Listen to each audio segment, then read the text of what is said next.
بسم اللہ الرحمن الرحیم۔ حضرت نوح علیہ السلام کو حکم ملا کہ آپ کشتی تیار کریں۔ آپ نے دریافت فرمایا، الہی یہ کشتی کیا چیز ہے؟ ارشاد ہوا، یہ کشتی وہ مکان ہے جو پانی پر چلتا ہے۔ نوح علیہ السلام نے دوبارہ عرض کیا، مولا کون سا پانی؟ خطاب باری تعالی ہوا، وہ پانی جسے ہم نازل کریں گے اور اس میں کافر غرق ہو جائیں گے، اور بے شک میں جو چاہوں اس پر قدرت رکھتا ہوں۔ حضرت نوح علیہ السلام نے پھر عرض کیا، اس کے لیے لکڑی کہاں سے آئے گی؟ حکم ہوا، درخت لگاؤ۔ الغرض جناب جبرائیل علیہ السلام نے حکم ربی سے چند شاخیں ساج یعنی سال کی لا کر دیں۔ وہ شاخیں نوح علیہ السلام نے زمین پر مختلف جگہوں پر لگا دیں۔ منقول ہے کہ یہ شاخیں 40 سال میں تناور درخت بن گئیں۔ اس اثناء میں جو حضرت موسیٰ علیہ السلام نے اپنی قوم کے سرکش کافروں کی سرکوبی کے لیے بد دعا کی تھی، اس کا اثر یہ ہوا کہ قوم مصائب میں گھری رہی، ان کی عورتیں بانجھ ہو گئیں، اور اس عرصہ میں آسمان سے ایک قطرہ بارش کا نہ ٹپکا، جس کی وجہ سے قحط سالی اپنے عروج کو پہنچی۔ مزید یہ کہ اس تمام عرصہ میں آپ قوم کی تبلیغ کے لیے بھی نہ نکلے، جس کی وجہ سے قوم نے آپ سے مزاحمت بھی نہ کی۔ جب 40 سال کا عرصہ مکمل ہوا تو آپ نے درخت کاٹ کر لکڑیاں تراش لی، کشتی بنانے کا تمام سامان مہیا ہو گیا تو حضرت جبرائیل علیہ السلام حاضر خدمت ہوئے اور کشتی بنانے کا طریقہ بتایا۔ چنانچہ حضرت نوح علیہ السلام نے بتائے گئے طریقہ سے کشتی بنانی شروع کر دی۔ حضرت نوح علیہ السلام نے اتنے بڑے کام کو جلد سر انجام دینے کے لیے آدمیوں سے مدد لینے کی درخواست کی۔ اللہ عز و جل نے اجازت فرمائی تو آپ نے اپنے فرما بردار بیٹوں کو بھی کشتی بنانے میں شامل فرما لیا۔ اس موقع پر کافر آپ کے پاس سے گزرتے تو مذاق اڑاتے کہ 40 سال گزر چکے، بارش نہیں ہوئی، ہر طرف قحط سالی ہے، تو نوح علیہ السلام کیا کشتی خشکی پر چلاؤ گے؟ حق تعالی نے ان کی ان خرافات کو کلام پاک میں کچھ یوں ارشاد فرمایا ہے، جب ان کی قوم کے لوگ ان پر گزرتے تو ان کا مذاق اڑاتے، اب ہم ان کا مذاق نہیں اڑائیں گے جیسا کہ وہ پہلے کرتے رہے ہیں۔ اب انہیں معلوم ہوگا کہ ان پر کیسا دردناک عذاب آئے گا، اور اس دردناک عذاب کے اثرات ظاہر ہوں گے۔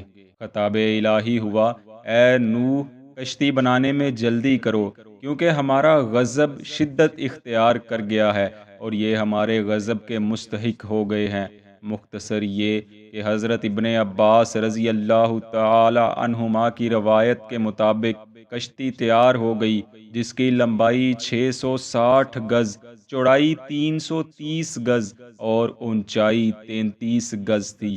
اس کے بعد حکم ہوا کہ حضرت آدم علیہ السلام کا جسد مبارک بھی ساتھ لیں اور ایک تابوت بنائیں، تاکہ پانی برسنے اور سیلاب کی موجوں کی وجہ سے ان کا جسد مبارک متفرق نہ ہو جائے، کیونکہ یہ مناسب نہیں کہ ان کا جسد مبارک اس سیلاب سے متاثر ہو۔ چنانچہ جب پانی کے ابلنے کا وقت قریب پہنچ گیا تو حکم ہوا کہ جانوروں کی ہر قسم کے جوڑے اپنے ساتھ رکھیں، اور اس مقصد کے لیے ہوا کو حکم دیا گیا کہ تمام جانوروں کو کشتی کے مقام پر جمع کر دے۔ جب تمام جانور جمع ہو گئے تو حضرت نوح علیہ السلام نے عرض کیا، مولا شیر اور گائے کو کس طرح اکٹھا کروں، کیونکہ ازل سے ہی ان دونوں کے درمیان عداوت ہے۔ رب کریم نے فرمایا، اے نوح جس نے ان دونوں کے درمیان عداوت پیدا کی ہے، وہی ان کے درمیان الفت پیدا کر دے گا۔ چنانچہ حضرت نوح علیہ السلام نے دونوں کو ایک جگہ جمع کر دیا۔ منقول ہے کہ اسی دن اللہ پاک نے شیر پر بخار کو مسلط فرما دیا تاکہ وہ کسی دوسرے جانور کو بھی نقصان نہ پہنچا سکے۔ معارج النبوت جلد اول میں ہے کہ حضرت نوح علیہ السلام نے کشتی میں سب سے پہلے چیونٹیوں کو سوار کیا اور ان کو بالائی منزل پر اپنے ساتھ رکھا تاکہ یہ دوسرے جانوروں کے پاؤں تلے روندے جانے سے محفوظ رہیں، اور سب سے آخر میں گدھے کو لایا گیا۔ کہا جاتا ہے کہ جب گدھا کشتی میں سوار ہونے لگا تو ابھی اس کے پچھلے پاؤں باہر ہی تھے کہ شیطان لعین کو ہیلا سوجا اور وہ گدھے کی دم سے لٹک گیا۔ گدھا ہر چند کوشش کرتا رہا کہ کشتی میں سوار ہو جائے، مگر ناکام رہا۔ حضرت نوح علیہ السلام نے گدھے کو جو یوں کشمکش میں دیکھا تو فرتے غضب میں فرما دیا، کشتی میں جلدی داخل ہو جا، اگرچہ تیرے ساتھ شیطان ہی کیوں نہیں۔ یہ کلمات ادا ہوتے ہی گدھا کود کر کشتی میں داخل ہو گیا۔ جب تمام انسان اور جانور کشتی میں سوار ہو گئے تو حضرت نوح علیہ السلام نے کشتی کا جائزہ لیا کہ کوئی باہر نہ رہ جائے۔ دیکھا کہ ابلیس لعین ایک گوشہ میں چھپا ہوا ہے۔ آپ نے اس سے دریافت فرمایا، تو کس کی اجازت سے کشتی میں آیا ہے؟ کہنے لگا، آپ کی اجازت سے۔ آپ نے فرمایا، مجھے تو تیری آمد کا علم نہیں۔ کہنے لگا، آپ نے جو دراز گوش یعنی گدھے کو کہا تھا کہ داخل ہو جا، اگرچہ تیرے ساتھ شیطان ہی کیوں نہیں، تو میں اس وقت اس کی دم کے ساتھ لٹکا ہوا تھا اور اس کو اندر داخل نہیں ہونے دے رہا تھا۔ جیسے ہی آپ نے یہ فرمایا تو میں بھی اندر داخل ہو گیا۔ حضرت نوح علیہ السلام نے چاہا کہ اس کو نکال باہر کریں۔ کہنے لگا، آپ کے لیے میری نگہداشت کے علاوہ کوئی چارہ کار نہیں ہے، میں کشتی سے نکلنے والا نہیں ہوں۔ اسی وقت وحی الہی نازل ہوئی، اے نوح، اس کو چھوڑ دو، اس کے یہاں رکھنے میں حکمت پوشیدہ ہے۔ چنانچہ نوح علیہ السلام نے اس کو نکالنے کا خیال ترک کر کے اس کو نصیحتیں فرمائی۔ پھر اس نے بتایا کہ وہ کیسے بارگاہ الہی سے مردود ٹھہرا۔ پھر کہنے لگا، اب آپ مجھے کیا کہتے ہیں؟ اگر میری غلطیوں کا تدارک ہو سکتا ہے تو میں حاضر ہوں کہ کسی طرح ان گناہوں کی تلافی ہو سکے۔ حضرت نوح علیہ السلام نے فرمایا، تو بارگاہ احدیت میں توبہ و استغفار کر، شاید کہ ان غلطیوں کی تلافی ہو جائے۔ پھر حضرت نوح علیہ السلام نے بارگاہ الہی میں عرض کیا تو جواب ملا، اے نوح، اس کی توبہ صرف اس شرط پر قبول ہوگی کہ وہ آدم علیہ السلام کے تابوت کو سجدہ کر لے جو کہ کشتی ہی میں موجود تھا۔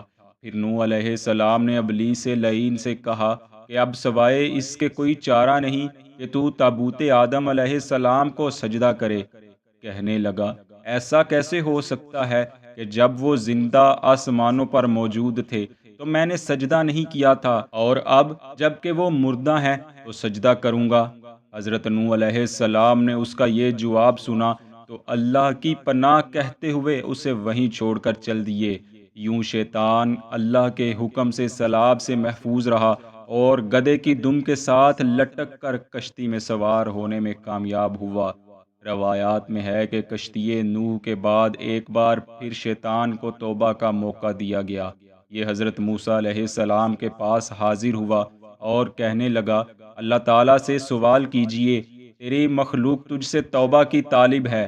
اللہ تعالیٰ نے موسیٰ علیہ السلام پر وحی کی، اے موسیٰ، اس سے کہو کہ ہم نے تیری درخواست کو قبول کیا مگر ایک شرط کے ساتھ کہ آدم علیہ السلام کی قبر پر جا کر سجدہ کر لو تو میں تیری توبہ قبول کر لوں گا اور تیرے گناہوں کو بھی معاف کر دوں گا۔ موسیٰ علیہ السلام نے جب شیطان کو بتایا تو وہ غصہ میں سرخ ہو گیا اور از راہ کبر و غرور کہنے لگا، اے موسیٰ، میں نے تو آدم کو جنت میں سجدہ نہیں کیا تھا، اب ان کی قبر کو کیسے سجدہ کر لوں؟ پیارے دوستو، بے شک شیطان مردود تھا، مردود ہے اور مردود ہی رہے گا۔ اللہ تعالیٰ سے دعا ہے کہ وہ ہمیں نیک اعمال کرنے کی توفیق عطا فرمائے۔ اللہ آپ کا اور ہمارا حامی و ناصر ہو۔